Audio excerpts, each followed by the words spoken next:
How do you write a song? Man, if I knew that, I'd do it every day.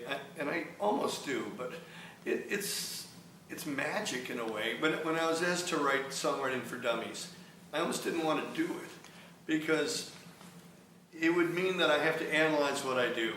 And I'd rather prefer to think of it as magical. And when I really broke it down, there is a lot of magic, but there's also a lot of craft. And the craft is what I finally wrote about in Songwriting for Dummies. It's the process of little snippets of lyrics that you get. You hear a conversation and you write something clever down that someone says, like you. Or you suddenly out of nowhere you hear a little melody. And instead of letting it go, you go, this could be special, and you record it. And then it's the process of getting some kind of a assignment to write a song. The Ides of March need a new song. Sylvester Stallone called me, small little call. I need the theme song for Rocky III. A reason to write is another great motivator. And at that point, you get the motivation to assemble what you have and go, okay, what kind of song needs this to be? This needs to be motivational, you know?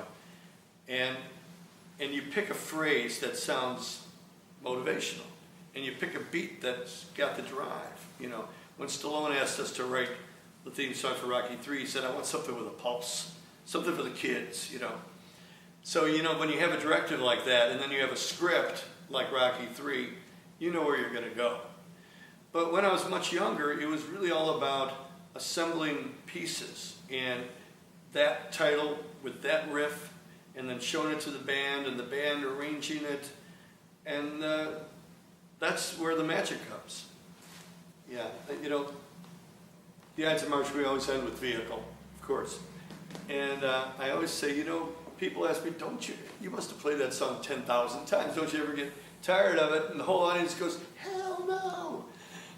And that's why I keep playing it. Because as long as they're enjoying it, and they're singing along, and they're shaking what they got, and they're singing along with the horns, I feel like I played it for the first time at the Blue Village in Westmont when we premiered the song.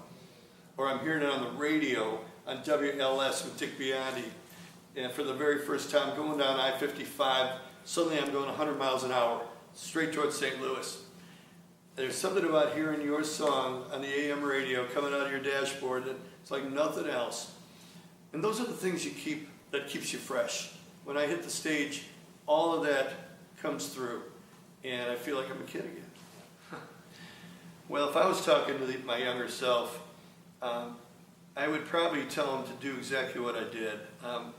You know, it was all trial and error. I mean, not that I didn't make mistakes, but you gotta make mistakes.